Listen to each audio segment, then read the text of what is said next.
Hello friends, welcome to scribbles channel. இன்றைக்கி நம்ம சேனலில் நம்ம பார்க்க போகிறது ஒரு ரெசிபி வீடியோ தாங்க. என்ன ரெசிபின்னு பார்த்தீங்கன்னா, மீன் பொரிச்சது. மீன் கடைக்கு போகிறப்பெல்லாம் இந்த டிஷ்ஷை செய்கிறதுக்கான மீன் இருக்குதான்னு பார்ப்பேங்க. இந்த வாரம் இருந்துச்சு, அதனால் வாங்கிட்டு வந்துட்டோம். என்ன மீனுன்னு சொல்லி பார்த்தீங்க அப்படின்னா, பாம்ஃப்ரெட்டு. இதுக்கு தமிழில் என்ன பேர் சொல்லுவாங்கன்னு எனக்கு தெரியல, ஆனால் அந்த மீன் பார்க்குறக்கே ரொம்ப அழகாக இருந்துச்சு. மசாலாவுக்கு வந்து பார்த்திங்கன்னா எப்பவும் போல் இஞ்சி பூண்டு பேஸ்ட், மஞ்சத்தூள், மிளகாத்தூள், மல்லித்தூள், கொஞ்சம் சீரகத்தூள், அப்புறம் லெமன் ஜூஸ், அப்புறம் கொஞ்சம் எண்ணெய் சேர்த்துக்கிட்டேன்.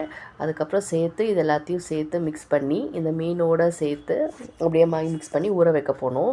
மீனில் நிறையா நடுவில் கோடாக போட்டுட்டு அதில் இந்த மசாலாலாம் தடவியாச்சு. தடவி அப்படியே ஊற வச்சுட்டேங்க. ஊற வச்சதுக்கப்புறம் நம்ம என்ன பண்ணணும் அப்படின்னா, இதுக்கான மசாலா ரெடி பண்ணிடலாம் அப்படின்னு சொல்லிட்டு நான் ரெடி பண்ண மசாலாவுக்கு வந்து பார்த்திங்கன்னா, நல்ல பெரிய வெங்காயம், தக்காளி, கருவேப்பிலை, மஞ்சத்தூள், மிளகாத்தூள் மட்டும்தான் யூஸ் பண்ணேன். வேறு எதுவும் யூஸ் பண்ணல. எண்ணெயிலேயே மெதுவாக வச்சு நல்லா எண்ணெய் பிரிஞ்சு வர வரைக்கும் வறுத்து வச்சுருந்தேன். அதை வீடியோ எடுக்க மறந்துட்டேன்.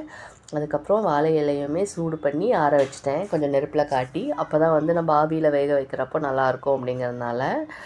அதுக்கப்புறம் மீனை வறுத்துக்கிட்டேங்க. மீனை வறுக்கிறதுக்கு எண்ணெயில் கருவேப்பிலை போட்டு அப்படியே சிம்மில் வச்சு ஃபுல்லாக மீனை வேக விடாமல் ஒரு 3/4 பதத்துக்கு மீனை வேக வச்சு எடுத்துக்கிட்டேன். ஃபுல்லாக வேக வைக்கல, 3/4 பதத்துக்கு தான்.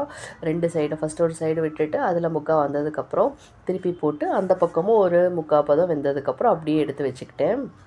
பார்த்திங்கன்னா 2 சைடுமே மீன் வந்துருச்சு. இந்த வெந்த மீனெல்லாம் எடுத்து தனியாக வச்சுட்டு இனி நம்ம வாழை இலையில் வச்சு பேக் பண்ணி ஆவியில் வேக வைக்க போகிறோம். இதோட டேஸ்ட்டே அந்த மசாலாலையும் இந்த ஆவியில் மிக்ஸ் ஆகி வேக வைக்கிறதுலேருந்து தான் வருது. இப்போ இங்கே பார்த்திங்கன்னா அந்த மீன் இருக்குங்களா, இந்த மீன் எல்லாத்தையுமே வந்து வாழை இலையில் ஃபஸ்ட்டு மசாலா, அந்த வெங்காயம் தக்காளி மசாலா, அதுக்கப்புறம் வந்து அதை கொஞ்சம் நல்லா பழப்பி விட்டுட்டு அதில் அந்த மீனுக்கு மேலே திருப்பி மசாலா, அவ்வளோதான்.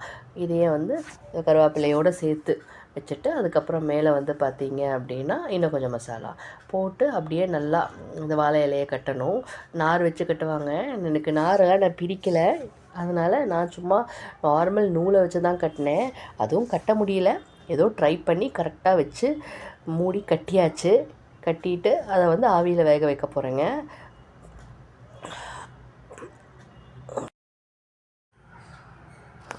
பார்த்திங்கன்னா வெறும் வடைச்சட்டி தான் எடுத்திருக்கேன். அந்த வடைச்சட்டியில் நான் கட்டினதை வந்து அப்படியே வச்சு நல்லா மூடி போட்டு 5 நிமிஷம், இந்த பக்கம் ஒரு 5 நிமிஷம், அப்புறம் திருப்பி அந்த பக்கம் ஒரு 5 நிமிஷம். பார்த்திங்கன்னா நான் கட்டினதில் கொஞ்சம் மசாலா வெளியே வந்துருச்சு, ஆனாலும் ரொம்பலாம் வரலை. அதை அப்படியே வச்சு திருப்பி வெளியே வராமல் வச்சு மூடி வேக வச்சுட்டேங்க. கரெக்டாக அந்த பக்கம் ஒரு 4 நிமிஷம் வச்சேன், இந்த பக்கம் ஒரு 4 நிமிஷம் வச்சேன். ஆல்ரெடி மீன் வறுத்தது இருந்ததுனால நல்லா இருந்துச்சு. அப்புறம் அப்படியே ஓப்பன் பண்ணி எடுத்து பார்த்தோம் அப்படின்னா அந்த மசாலாவும் மீனும் அப்படியே சூப்பராக இறங்கி சாப்பாடு கூட ஒயிட் ரைஸ் வச்சு சாப்பிட்றதுக்கு சூப்பராக இருந்துச்சுங்க. அடிச்சுக்காலே இல்லை. அப்போ தான் நினச்சேன், கேரளா மீன் புளிச்சது சூப்பராக இருக்குன்னு சொல்லுவாங்க, இது இப்படி தான் இருக்கும் போல இருக்குன்னு. உங்களுக்கு இந்த வீடியோ பிடிச்சிருந்தா லைக் பண்ணுங்கள், ஷேர் பண்ணுங்கள், சப்ஸ்கிரைப் பண்ணுங்கள்.